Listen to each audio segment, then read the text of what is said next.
Labour party তাকে যদি বাছাই না করে তখন আরেকটা ক্রাইসিস। ইলেকশনে যদি অ্যান্ডি বার্নাম বা ওয়েস্ট স্ট্রিটিং দুজনের একজন জয়ী হন, তিনি হয়ে যাবেন প্রধানমন্ত্রী। এই মুহূর্তে তো লেবার পার্টি সুশৃঙ্খল না, ঐক্যবদ্ধও না, এখানে মারামারি চলছে বলতে পারেন। কির স্টারমারের সাথে টিউলিপ সিদ্দিকির সম্পর্ক খুব ভালো, এবং রিফর্ম ঐক্য দলের শক্তিটা কোথায়? তারা হচ্ছে অভিবাসন বিরোধী।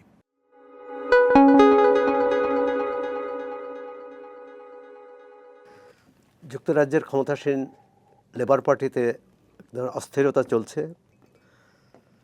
বর্তমান প্রধানমন্ত্রী স্টারমারের বিরুদ্ধে অনাস্থা প্রস্তাব আনা হয়েছে। তিনি প্রথমে বলেছিলেন পদত্যাগ করবেন না, কিন্তু পরে আবার পদত্যাগের ব্যাপারে এক ধরনের নিমরাজি হয়েছে বলে সংবাদ মাধ্যমে এসেছে।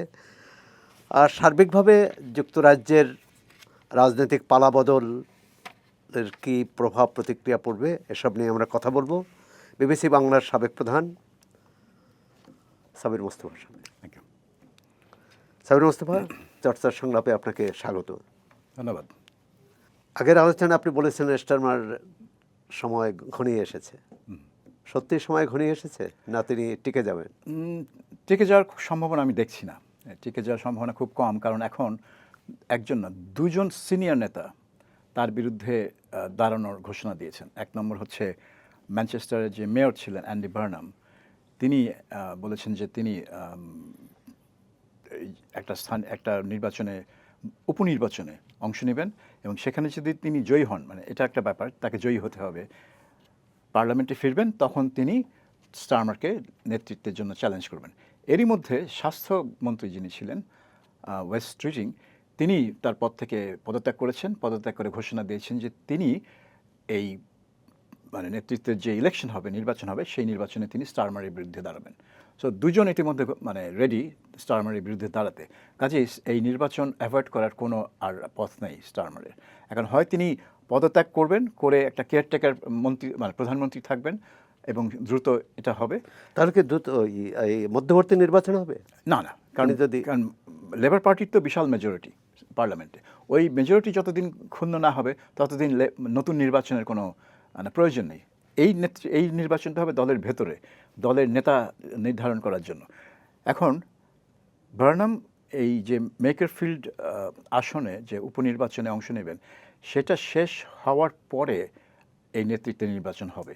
কারণ ব্যাপারটা হচ্ছে যে বার্নাম পার্লামেন্টে ফিরবেন, ফেরার পর তিনি চ্যালেঞ্জ করবেন স্টারমারকে, এবং তখন নির্বাচনের ব্যবস্থা হবে। স্ট্রিটিংয়ের ব্যাপারটা হচ্ছে যে তিনি নিজের মানে নেতৃত্ব চ্যালেঞ্জ করার প্ল্যানটা ঘোষণা দিয়ে বসে আছেন, এবং মন্ত্রী থেকে পদত্যাগ দিয়েছেন। কারণ তার কথা হচ্ছে যে তিনি ওয়েট করবেন যে বার্নহাম ইলেকশনে জেতে কিনা। যদি ইলেকশনে না জেতে বার্নহাম, তাহলে তো বার্নহাম এই কির স্টারমারকে চ্যালেঞ্জ করতে পারবে না, তখন স্ট্রিটিং একাই চ্যালেঞ্জ করবে। আচ্ছা, সিটিং প্রধানমন্ত্রীকে চ্যালেঞ্জ করে একজন উপনির্বাচনে অংশগ্রহণ করতে যাচ্ছেন, সেখানে মনোনয়ন প্রক্রিয়াটা কি? তিনি তো ব্যক্তি হিসাবে না, তিনি দলের প্রার্থী হয়ে প্রতিদ্বন্দ্বিতা করবেন। দেখুন, এই অ্যান্ডি বার্নাম আগে কিন্তু মন্ত্রী ছিলেন, পরে তিনি ম্যানচেস্টারের মেয়র হন, এবং তিনি চেষ্টা করেছিলেন গত নির্বাচনে, 2024 সালের নির্বাচনে লেবার পার্টির মনোনয়ন নিয়ে সাধারণ নির্বাচন করতে এবং পার্লামেন্টে ফিরতে, কিন্তু কির স্টারমার সেই প্রক্রিয়াটা বন্ধ করে দেয়, তাকে মনোনয়ন দেওয়া হয়নি। এইবার কির স্টারমার আর ওইটাকে আটকাতে পারেনি, কারণ আটকালেই বোঝা যাবে যে সে তার প্রতি চ্যালেঞ্জটাকে থামানোর জন্যই অ্যান্ডি বার্নহামের প্রতি এই মানে বিরূপ মনোভাব দেখাচ্ছেন। কাজেই এটা তার পক্ষে রাজনৈতিকভাবে সম্ভব না। এবং এই মেকারফিল্ড আসনে একজন লেবার এমপি ছিলেন, তিনি পদত্যাগ করেছেন যাতে এখানে উপনির্বাচন হয়। তিনি কিন্তু অ্যান্ডি বার্নহামের জন্যই পদত্যাগ করেছেন, তিনি নিজেকে স্যাক্রিফাইস করেছেন। তার বয়স কম, 32, তার আরও সুযোগ হবে। তিনি পদত্যাগ করেছেন, এবং এখানে আসন খালি হয়েছে, উপনির্বাচন হবে। এখন বার্নহামকে স্থানীয় লেবার পার্টি তাদের প্রার্থী হিসেবে বাছাই করবে। এই বাছাই প্রক্রিয়া স্টারমার কোনো বাধা দিতে পারবে না, এটা পরিষ্কার, তিনি বাধা দেবেন না। কাজেই এই স্থানীয় লেবার পার্টি তাকে যদি বাছাই না করে তখন আরেকটা ক্রাইসিস। তার মানে ওখানে দলীয় মনোনয়ন উপর থেকে নির্ধারিত হয় না? না, মাঝে মধ্যে হয়। মাঝে মধ্যে যেটা সেন্ট্রাল কমিটি করে, যে কোনো স্থানীয় শাখা তাদের আসনে একজনকে ক্যান্ডিডেট করলো, যেটাকে সেন্ট্রাল কমিটি একদমই মনে করে যে দলের জন্য খুব ক্ষতিকর হবে তখন তারা ইন্টারভিন করতে পারে, একটা কিছু নিয়ম টিয়ম আছে, এরকম ঘটনা ঘটেছে, কিন্তু এটা খুব বিরল, কিন্তু পারে, কিন্তু বিরল। এখানে করবে, এখানে সেটা হবে না। এখানে স্থানীয় পার্টি যদি অ্যান্ডি বার্নামকে মনোনীত করে এবং অ্যান্ডি বার্নাম যদি উপনির্বাচনে জয়ী হন, তখন তিনি সংসদে এসে শপথ টপথ নিয়ে তার আসন গ্রহণ করা মাত্রই তিনি কির স্টারমারকে দলের নেতৃত্বের জন্য চ্যালেঞ্জ করবেন। তখন এই দুই, ওয়েস্ট্রিটিং এবং বার্নাম দুজনেই কন্টেস্টে থাকবে। কিন্তু বার্নাম যদি কোনো কারণে উপনির্বাচনে জয়ী না হতে পারেন, তাহলে কিন্তু এটা ওয়েস্ট্রিটিংকেই করতে হবে চ্যালেঞ্জটা একা।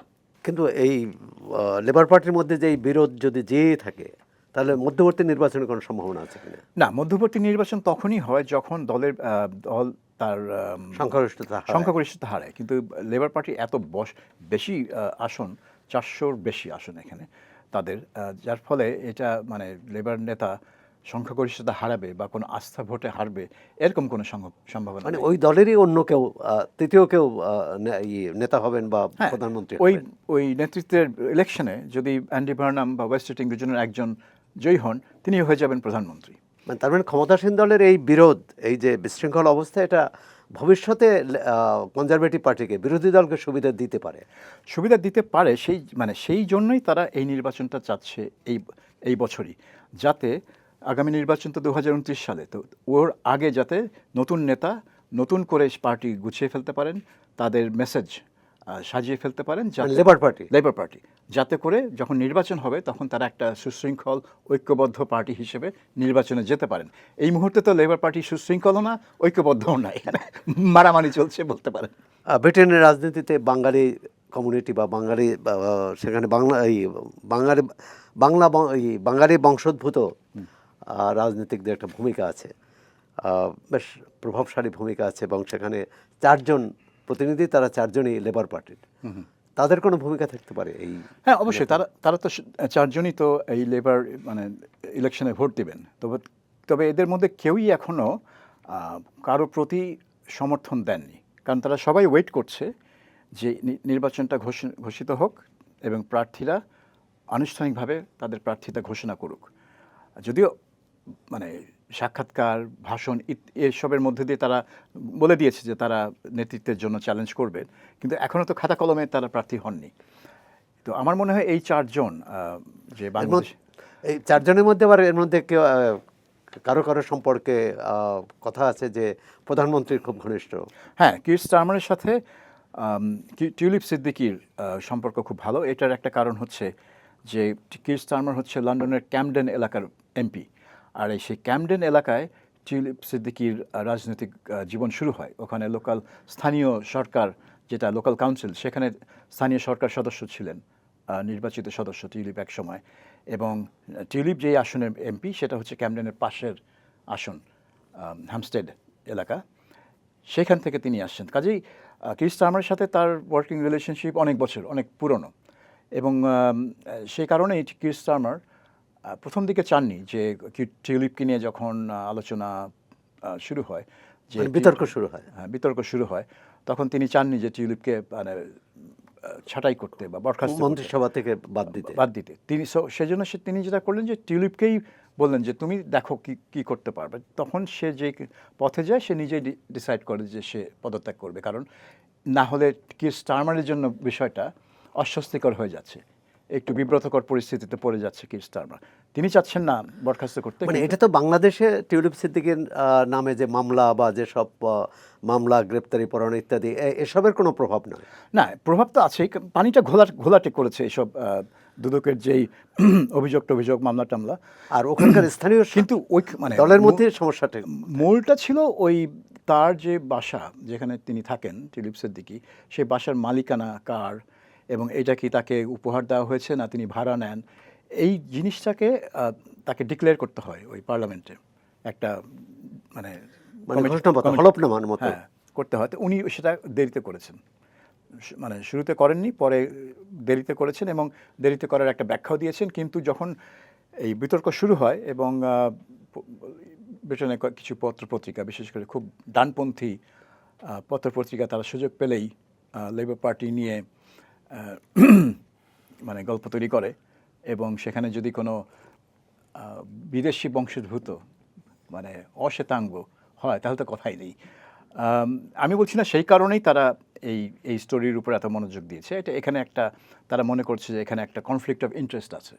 কারণ টিউলিপ যেই মন্ত্রণালয়ের প্রতিমন্ত্রী ছিলেন, সেই মন্ত্রণালয়ের দায়িত্ব হচ্ছে আর্থিক খাতে দুর্নীতির উপর নজরদারি করা। দুর্নীতি অনিয়মে হ্যাঁ, তো সেখানে টিউলিপের এই বাসার সংক্রান্ত বিষয়টা তার জন্য সাংঘর্ষিক হয়ে গেছে। কাজেই টিউলিপের পক্ষে ওই মন্ত্রণালয়ের প্রতিমন্ত্রী থাকাটা আর সম্ভব ছিল না। এক্ষেত্রে অন্য যে তিনজন বাংলাদেশি এমপি আছেন, তাদের কোনো অবস্থান মানে তারা কোনো অবস্থান নিয়েছে না, তারা নীরব রয়েছেন? রুশনারা আলী তিনি হচ্ছেন ট্র্যাডিশনাল লেবার, তিনি এই লেবার পার্টির যে মূলধারা সেটারই একটা অংশ, এবং লেবার পার্টির এবং এই সরকারেও তিনি মন্ত্রী ছিলেন, মানে প্রতিমন্ত্রী ছিলেন, কিন্তু তাকেও পদত্যাগ করতে হয়েছে। সেটা কি কারণ? অন্য একটা কারণে, সেটা ছিল তিনি যেই মানে এলাকার মন্ত্রণালয়ের দায়িত্বে ছিলেন, সেটা ছিল গৃহায়ণ টিহায়ণ নিয়ে, এবং পরে দেখা গেল যে তার ব্যক্তিগত একটা সম্পত্তি নিয়ে একটা বিরোধ, এবং তিনি একটা কাজ করেছেন যেটা ঠিক নৈতিক না, আনএথিক্যাল। একেবারে যে বেআইনি তা না, কিন্তু এটা আনএথিক্যাল। এবং একটা মন্ত্রীর পক্ষে যার দায়িত্ব হচ্ছে এই গৃহায়ণ বা গৃহহীনদের বিষয় দেখা, সেটা তো এগেইন সাংঘর্ষিক হয়ে যাচ্ছে, কনফ্লিক্ট অফ ইন্টারেস্ট হয়ে যাচ্ছে, সেই জন্য তিনি পদত্যাগ করেছেন। তার মানে দুজন প্রতিমন্ত্রী নৈতিক কারণে পদত্যাগ করলেন এবং ভাষা সংক্রান্ত বিষয়। আর এটা গেল রুশনারা আলী, কিন্তু তিনি এখনো বেশ প্রভাবশালী একজন এমপি, এবং কির স্টারমার হয়তো এক্সপেক্ট করবে যে তিনি তাকে সাপোর্ট করবেন, বা ওয়েস্ট স্ট্রিটিং কে কাকে সাপোর্ট করবে জানা বলা মুশকিল এখনও। আর দুইজন যারা আছেন, আফসানা বেগম বলে একজন, রূপা হক আছেন। রূপা হক তেমন খুব একটা, তিনি একটু বাম দিকের, হ্যাঁ, তিনি খুব বাম ঘেঁষা ইস্যু নিয়ে বেশি কাজ করেন। আফসানা বেগমও লেবার পার্টি বাম দিকের সাথে যুক্ত ছিলেন, কিন্তু তিনি সমর্থক ছিলেন লেবার পার্টির আগের নেতা জেরেমি করবিনের, এবং জেরেমি করবিনকে লেবার পার্টি থেকে বহিষ্কার করা হয়, এবং আফসানা বেগমকেও কিছুদিনের জন্য সাসপেন্ড করা হয়েছিল। তিনি আবার ফিরে এসছেন, কিন্তু আগামী নির্বাচনে তিনি মনোনয়ন পাবেন কিনা সেটা নিয়ে একটা প্রশ্ন আছে। রুশনারা আলী পাবেন, রূপা হক পাবেন, কোনো সন্দেহ নেই, কারণ রূপা হক কোনো বিতর্কের মধ্যে নেই। টিউলিপ এখন এটা ডিপেন্ড করবে তার স্থানীয় লেবার পার্টির উপর, তারা তাকে পুনরায় এমপি হিসেবে চায় কিনা সেটার উপর। কিন্তু আফসানা বেগম পার্টির ভেতরেই থাকবেন কিনা সেটা একটা প্রশ্ন। হয়তো তার স্থানীয় পার্টি তাকে চাইবে, কিন্তু সেন্ট্রাল কমিটি বলতে পারে যে না, সে জেরেমি করবিনের সাথে বেশি ঘনিষ্ঠ, আমরা এটা চাই না। সো আমি বলবো যে আফসানা বেগম এবং টিউলিপ এই দুইজনের প্রার্থিতার উপরেই একটা প্রশ্নচিহ্ন আছে, অনিশ্চয়তা আছে। অনিশ্চয়তা। বা সম্প্রতি যুক্তরাজ্যে অভিবাসন আইনে কিছু নতুন বিধিনিষেধ জারি করা হয়েছে, এবং তাতে অনেক বাংলা ভাষাভাষী মানুষ তারা বা নানাভাবে যারা গিয়েছে শিক্ষার্থী সহ, তাদের মধ্যে একটা উদ্বেগ তৈরি হয়েছে। আপনি যদি বিষয়টি কিভাবে ব্যাখ্যা করবেন? না, আমার মনে হয় যেটা হচ্ছে যে ব্রিটেনে সম্প্রতি দেখা গেছে যে একটা ডানপন্থী দল রিফর্ম ইউকে, তার উত্থান হয়েছে, এবং বিভিন্ন জনমত জরিপে দেখা যাচ্ছে কালকে যদি নির্বাচন হয়, এই রিফর্ম ইউকে দল সংখ্যাগরিষ্ঠতা পেয়ে যাবে। এবং রিফর্ম ইউকে দলের শক্তিটা কোথায়? তারা হচ্ছে অভিবাসন বিরোধী। তারা মনে করে যে, বিশেষ করে এটা মুখ ফুটে তারা বলে না, কিন্তু আসলেই তারা অভিবাসন বিরোধী ওই সব দেশ থেকে, যেই সব দেশ হচ্ছে তৃতীয় বিশ্বের, বিশেষ করে মুসলিম দেশ, কৃষ্ণাঙ্গ, তৃতীয় বিশ্বের দেশগুলো থেকে তারা অভিবাসন চায় না। এই দলের উত্থান এখন লেবার পার্টিকে চিন্তিত করেছে, কারণ তাদের অনেক ভোটার এই দলের পক্ষে চলে গেছে। কনজারভেটিভ পার্টি, যেটা মেইন বিরোধী দল, তাদের কিন্তু একটা বিরাট সংখ্যক ভোটার ওই দলে চলে গেছে। ফলে এখন কনজারভেটিভ পার্টি, যারা বিরোধী দল, তারা কিন্তু অবস্থানে তৃতীয় জায়গায় চলে গেছে। আবার আরেকটা দল গ্রিনস, যারা একসময় শুধুমাত্র পরিবেশ নিয়ে কাজ করতেন, কিন্তু তারা এখন ভূ রাজনীতি নিয়ে একটা বড় ভূমিকা পালন করছে, বিশেষ করে ইসরায়েলের বিরুদ্ধে। তাদের যে নেতা জ্যাক পোলান্সকি সে ইহুদি এবং তাদের অবস্থান খুবই জোরালোভাবে ইসরায়েল বিরোধী এবং ফিলিস্তিনের পক্ষে, যার ফলে তারা প্রচুর ভোট লেবার পার্টি থেকে কেড়ে নিয়েছে। কারণ লেবার পার্টির অনেকে সমর্থক মনে করে যে কির স্টারমার এবং তার আশেপাশে যারা আছে তারা হচ্ছে ইসরায়েলের লোক। কাজেই ভোট একদিকে যাচ্ছে রিফর্মের দিকে যারা অভিবাসন বিরোধী, আর একদিকে যাচ্ছে গ্রিনদের কাছে যারা ইসরায়েল বিরোধী। এখন এই কির স্টারমার যাকে স্বরাষ্ট্রমন্ত্রী করলেন, শাবানা মাহমুদ নামে একজন পাকিস্তানি বংশোদ্ভূত নেত্রী, তিনি ওই রিফর্মের আকর্ষণটা কমানোর জন্য লেবার পার্টির অভিবাসন নীতিকে আরও শক্তিশালী করছে, এমনকি রিফর্মের মতো হয়ে যাচ্ছে। এত বিধিনিষেধ তৈরি করছে যাতে লোকজন ব্রিটেনে কাজ করতে এসে খুব দ্রুত নাগরিকত্ব না পেয়ে যায়।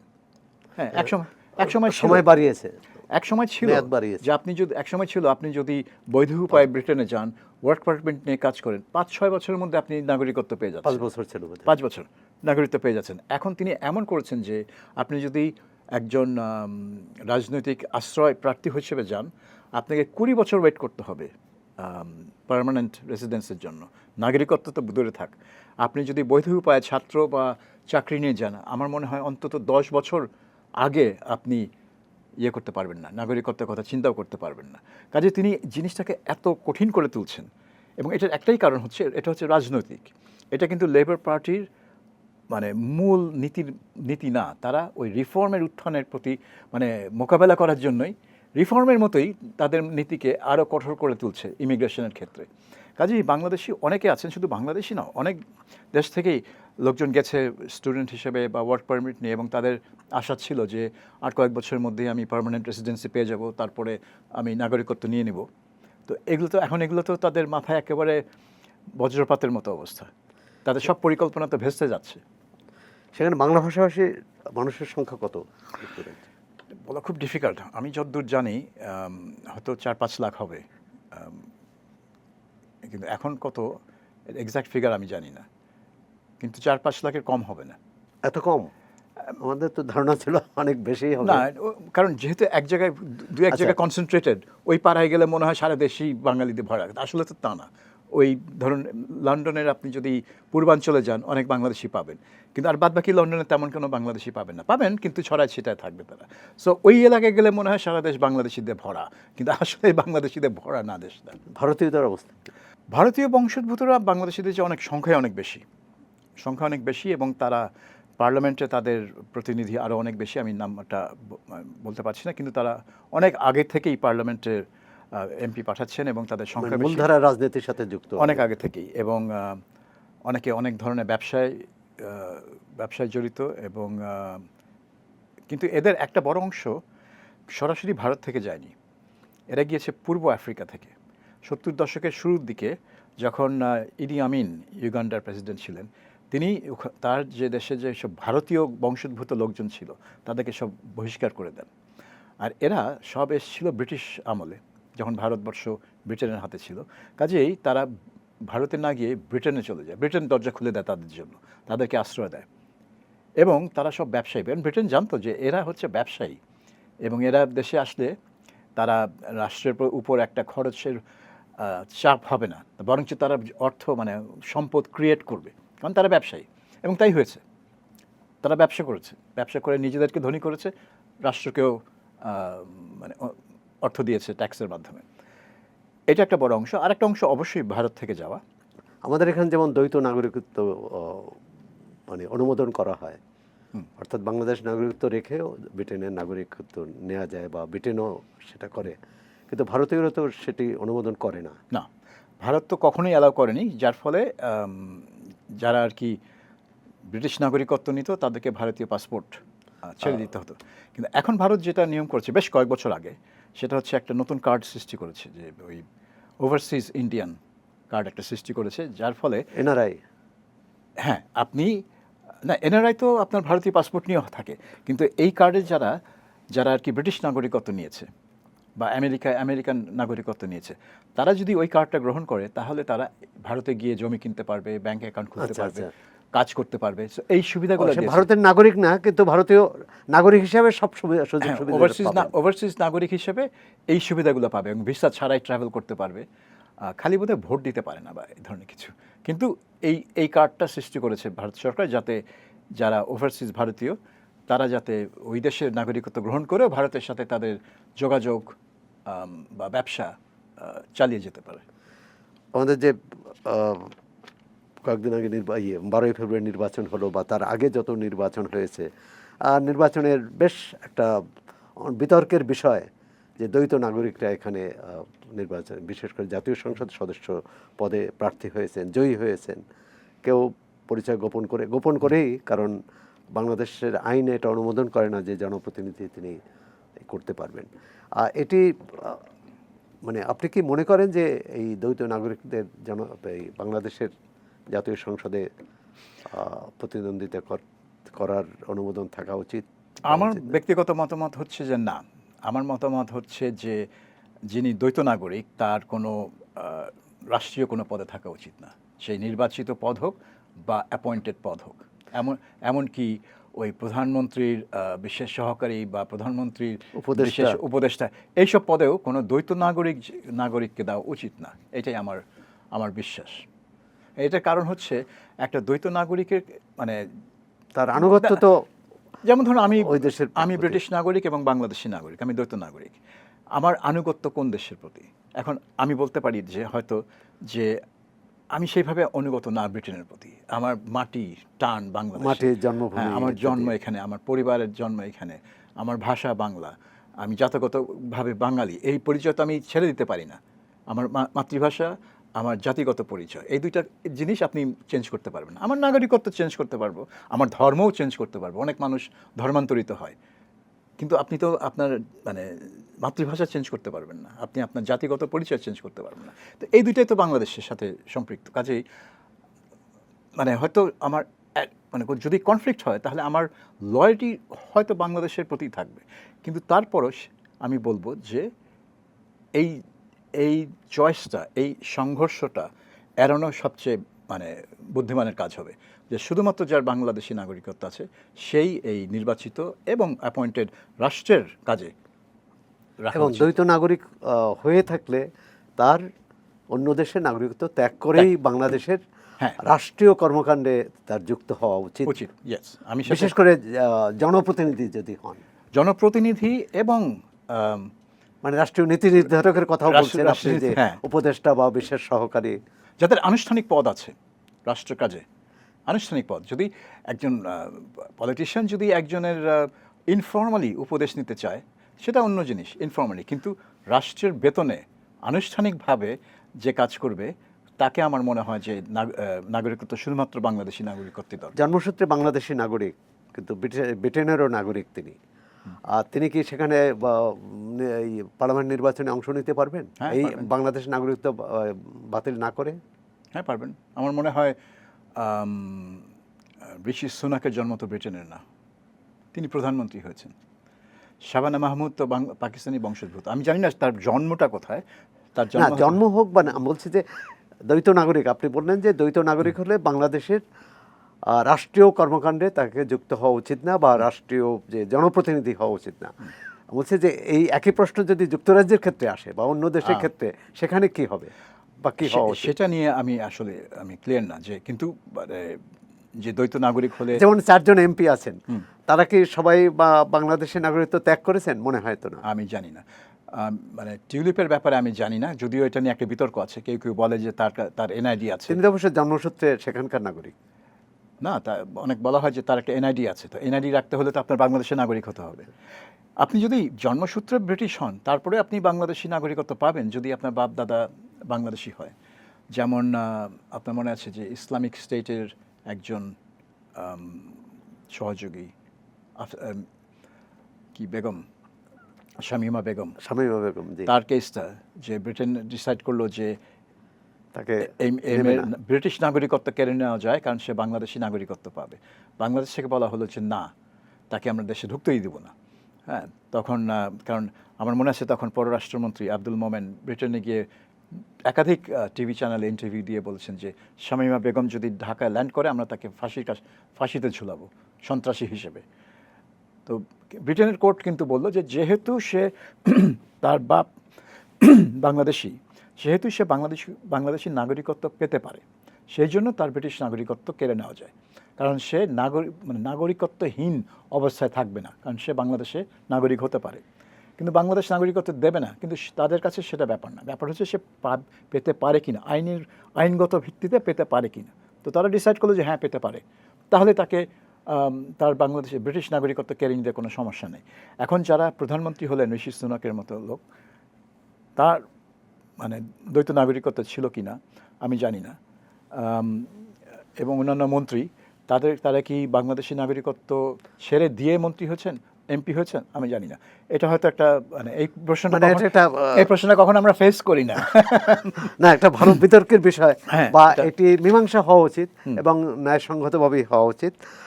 আমরা গুগল করলেই জানা যাবে। আমরা ব্রিটেনের হালনাগাদ রাজনীতির খবর এবং ব্যাখ্যা আপনার কাছে পেলাম। আমরা আশা করি যে আমাদের দর্শকরা এ থেকে লাভবান হবেন, অর্থাৎ তারা জানতে পারবেন যে ব্রিটেনে এখন যে ক্ষমতাসীন মহলে যে চাপানোতর চলছে সেটি কোন দিকে যায় তার অপেক্ষায় থাকবো। সাবির মুস্তফা, চর্চায় সময় দেওয়ার জন্য আপনাকে আবারও ধন্যবাদ, শুভেচ্ছা। আপনাকে ধন্যবাদ।